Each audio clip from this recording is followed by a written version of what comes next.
Thank you.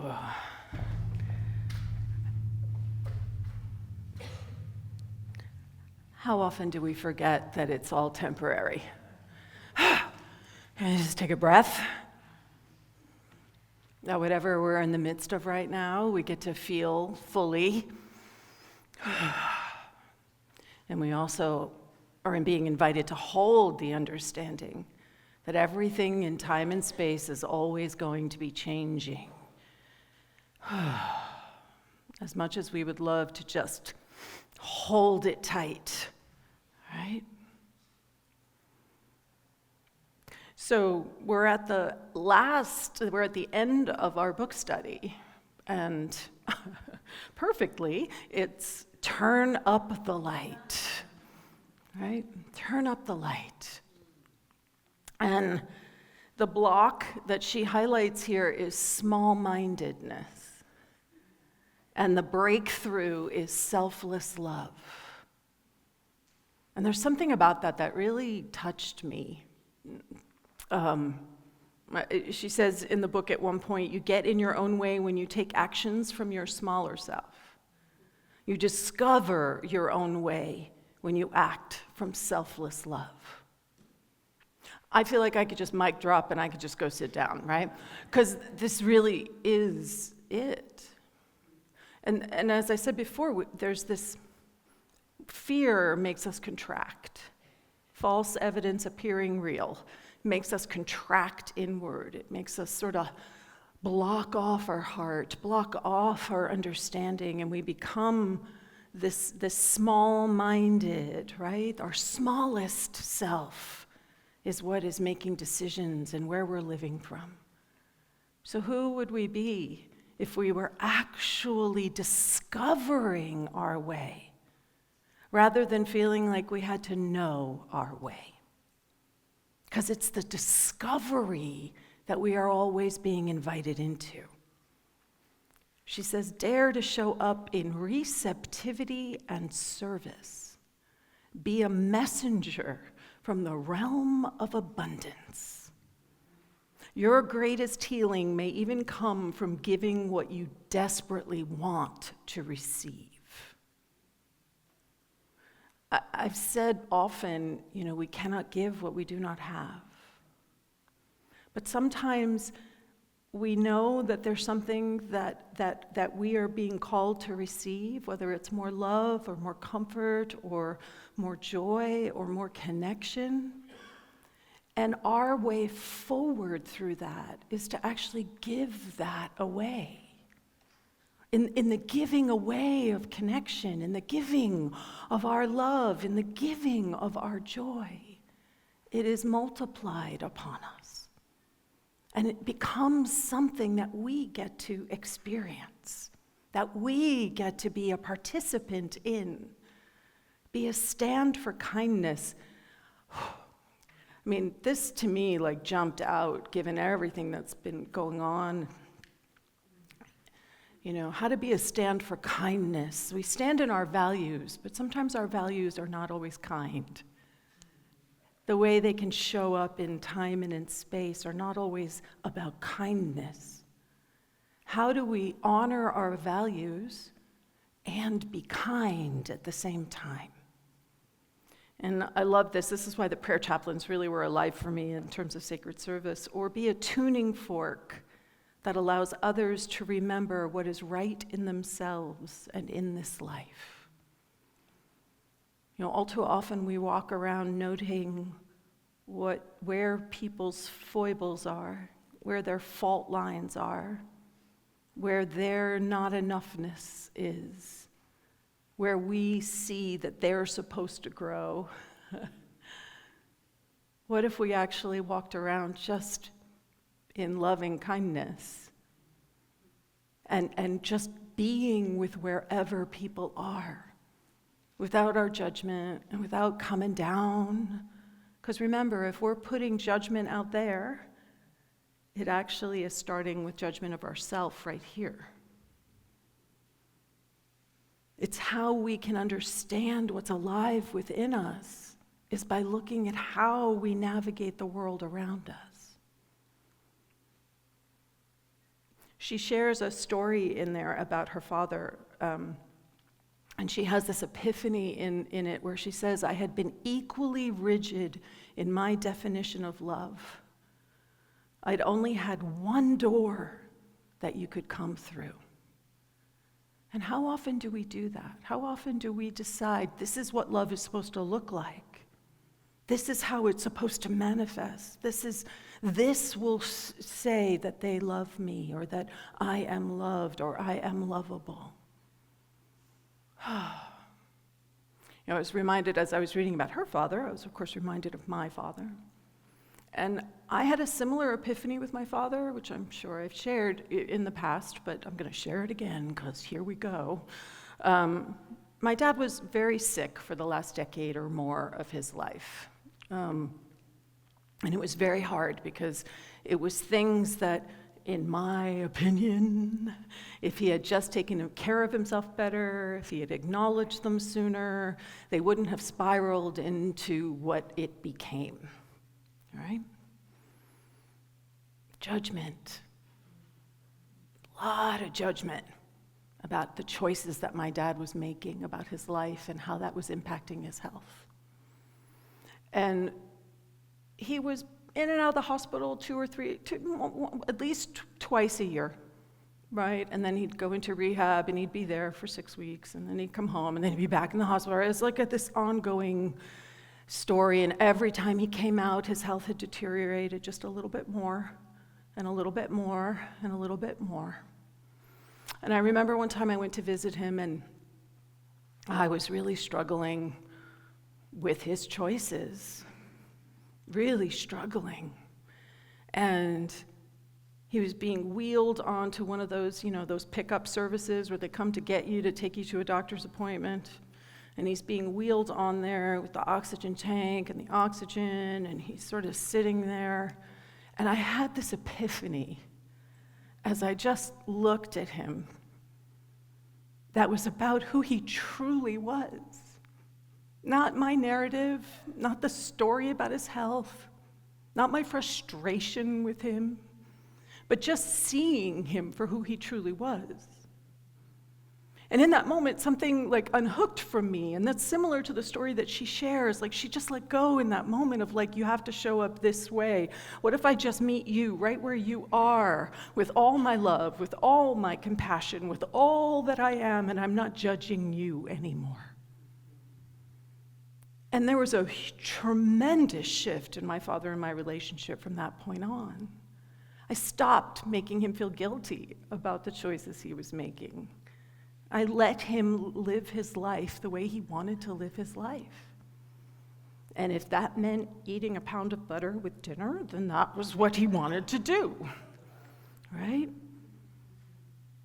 He loved his food. He loved those things. He made a decision that was how he wanted to live his life. He didn't want to live on carrots and celery. He wanted the things that made him happy. And he gets to choose that. He does. So once I let go of my expectations, right? Once I opened up my door, an entirely new relationship was possible with my father. And so this piece from A Course in Miracles, all that I give is given to myself. This is what we talk about, that giving is receiving and receiving is giving. There is only one. So whatever it is that we're holding back from someone else, guess what? You're holding it back from yourself. That it's that piece where we are continually being invited to grow and to expand. And so she talks about the joy of giving wildly. Right? What is it if we just gave wildly? What if we didn't portion it out? What if we didn't say, okay, I'm only going to give this much? What if we were just extravagant with our love, with our giving, with our compassion, with our kindness? Because giving isn't meant to be an obligation. It's not meant to be puritanical. It's not supposed to be about, well, you should. Right? Don't should on yourselves, right? It's not about that. It's about a deep awareness that we are called to give. And when we do that, we realize that we are so much more than we think we are. We realize we have capacities that we never knew were possible. How many people have come up against something in their life which asked them to give in a way that they didn't think they possibly could? And on the other side of it, they were like, wow, I did that, right? I did that. I had more capacity than I even imagined was possible for myself. And she has this quote, and this bothered me, so I'm going to bring it up because I don't agree with this statement, right? Which is, whoever is stronger in the lifetime will be the one who loves more. I understand what she was getting at, because there are times in our, especially when we're in our spiritual path, that we watch people who perhaps don't have the same tools, and we watch them flail around, and we get caught in the flailing sometimes, and yet we're being invited to always show up and sort of hold. And that every once in a while you can have a moment of like, why is it always me that's apologizing? Why is it always me that's stepping into reconciliation?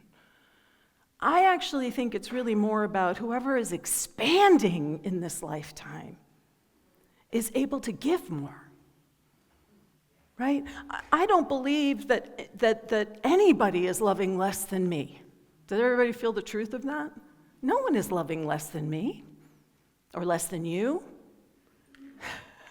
How it looks is all about what we are judging that love to look like.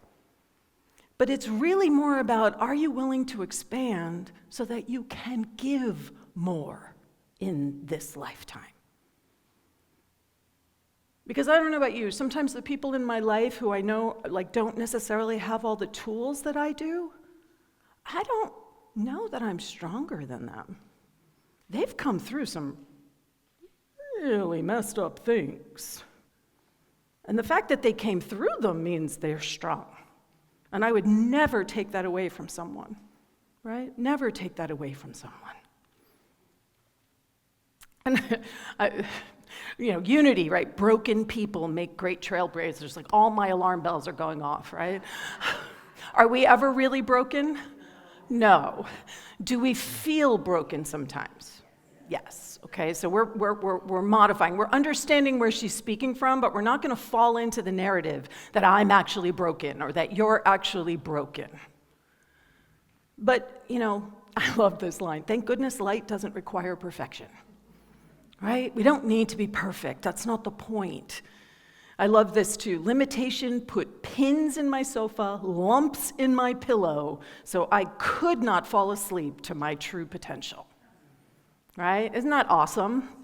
It's like all the places where we struggle, all the places where we come up against I don't have. How many people in here have a narrative about something you don't have? Right? I don't have enough money. I don't have enough time. I don't have enough love. I don't have enough peace. I don't have enough patience. Whatever the narrative is, that's a story that you've created. And what if that's about reawakening you to what you're truly capable of, which is so much more. So much more. Our dark days and stumbles are our training grounds. Your pain is your guru in disguise. We often say that about the people who really irritate us. They're our greatest teachers. They are our guru. They're here for us to learn a capacity that we are being invited to own. Same thing is true of our pain.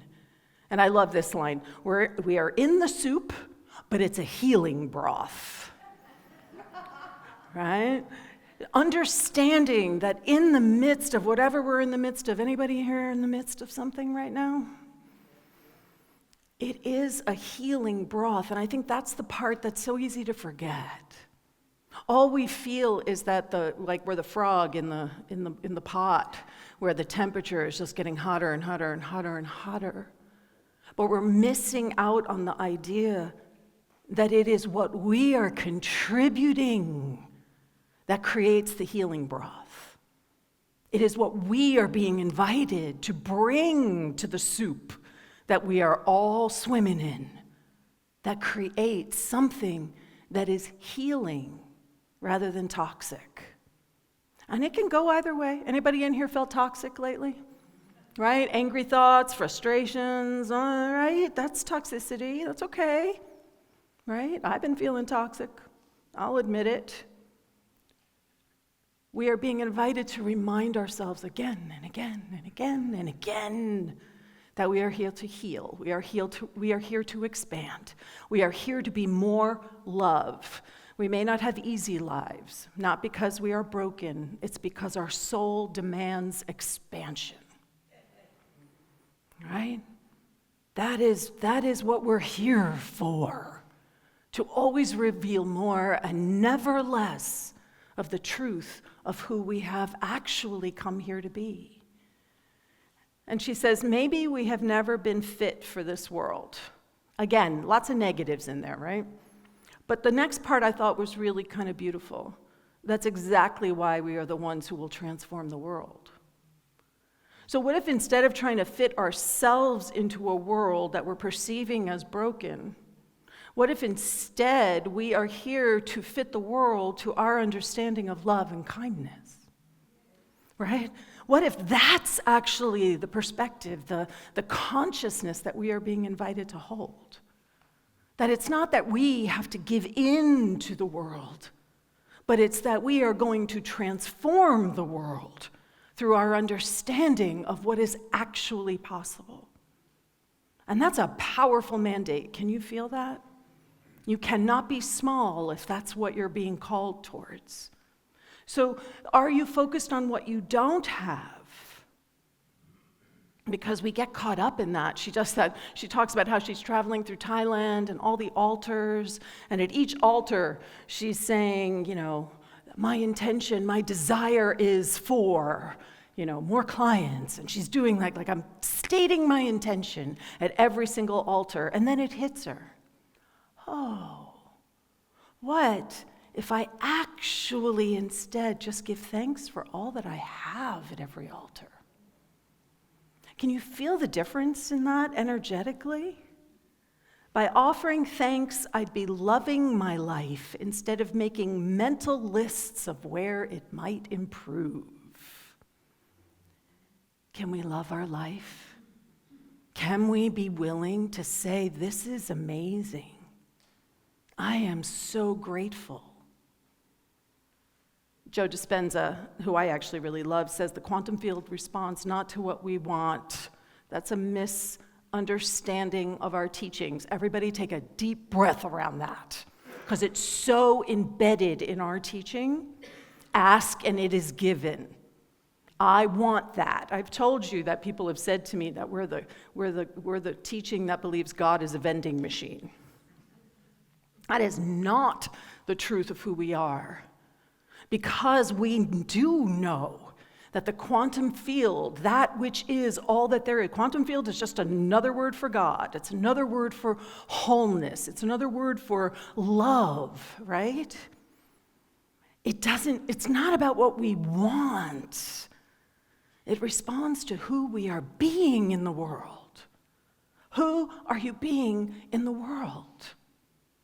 And that's our own inner work. No one else can do that for us. As we watch what's going on out there in the world, we have to be really honest and know that that's alive in us somehow. We're not separate from it. Part of our work is owning and being the place, being a place of love. So you're all invited to be daring. Anybody in here feeling daring? I am. I'm at the point where it's like, all right, let's be daring here. Right? Because staying small, is that serving anything? And the idea is to be daring. I'm not going to dim my light. I dare to shine generously, brightly, and bravely. Who would the world be if each one of us was doing that? Can we say this together as an affirmation? I will not dim my light. I dare to share generously, brightly, and bravely. Amen. So everything she has been talking about in this book is really about living an inspired life. And this is even last week's slide, basically, because I think this sums up a lot of things, which is that the practice of an inspired life is about transcending limitations.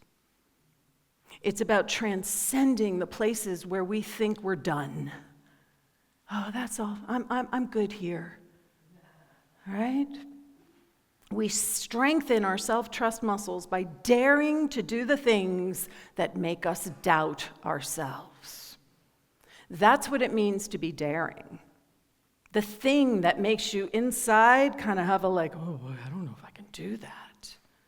Yeah, that's the thing that's calling us forth.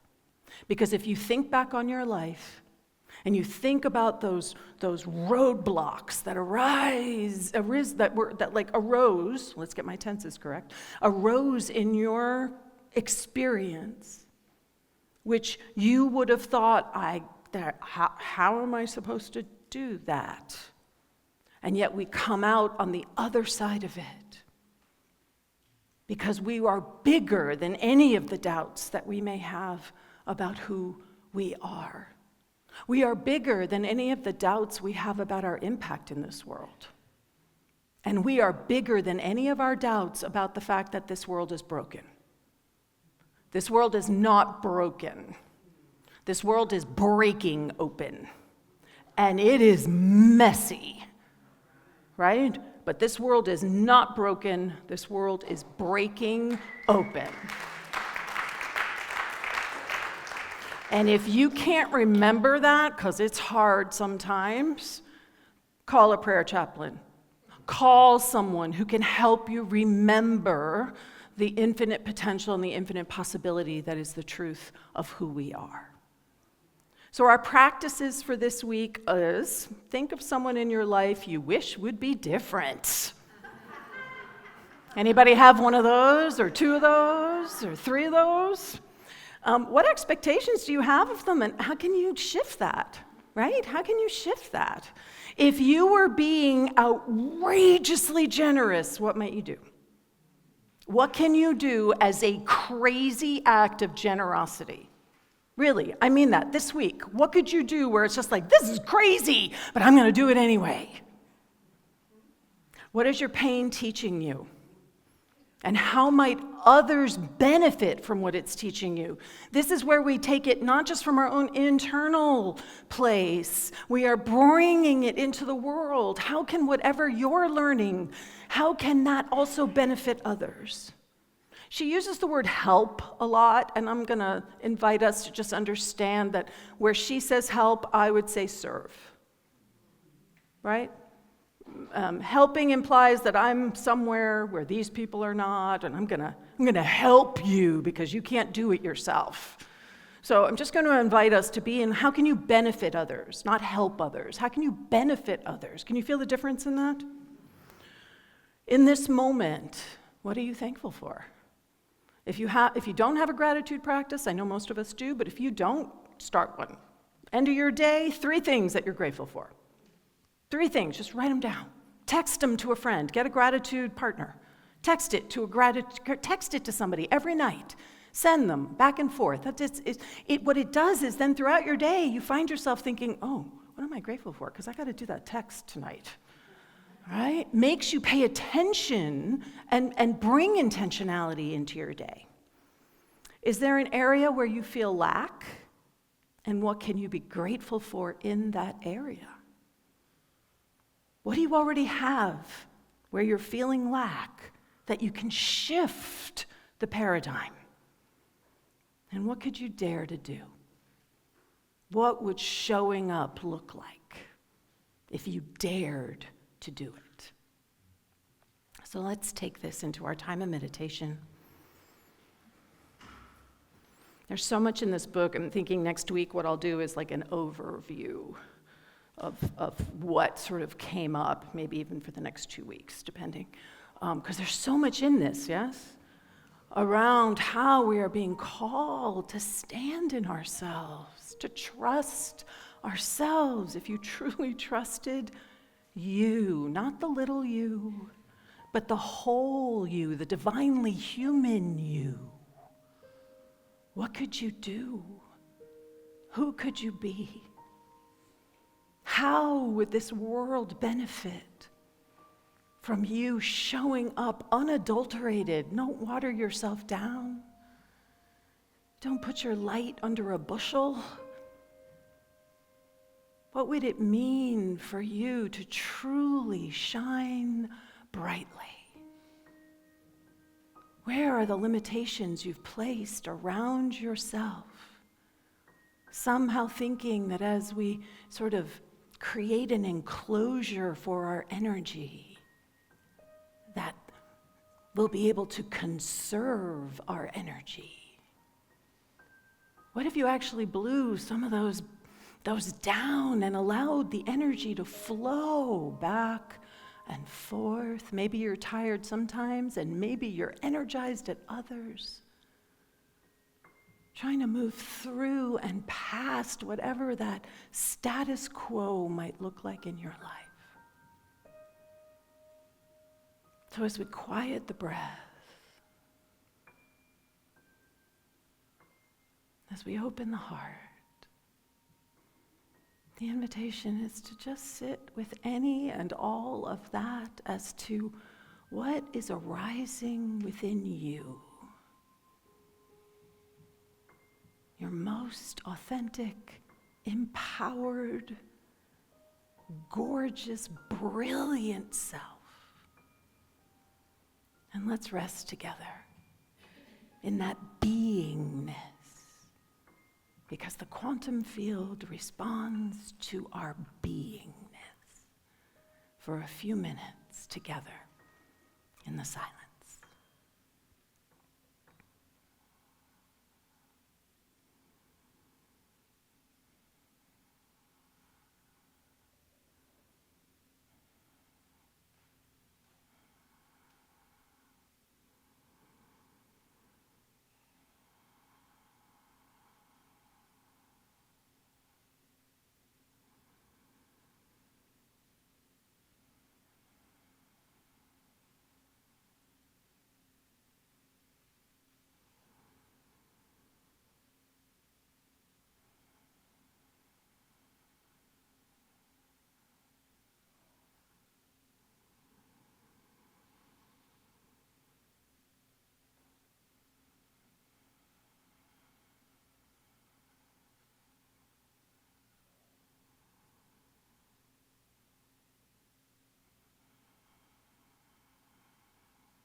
How good it is to be still and know. How good it is to rest in our true nature and our true name. How good it is to know that the limitless resources of spirit are equal to every demand. This is true as each one of us. This is true of this community. This is true of the world. And so inviting ourselves to let and allow transformation to move through the dusty areas of our life, the places we might have closed down, the mausoleum of who we think we are. And just open the doors, open the windows, open the skylights. And allow for more life, more love, more joy, more prosperity, more abundance, more compassion, more power. Blessing all that is arising within each one of us, and knowing that it is blessed.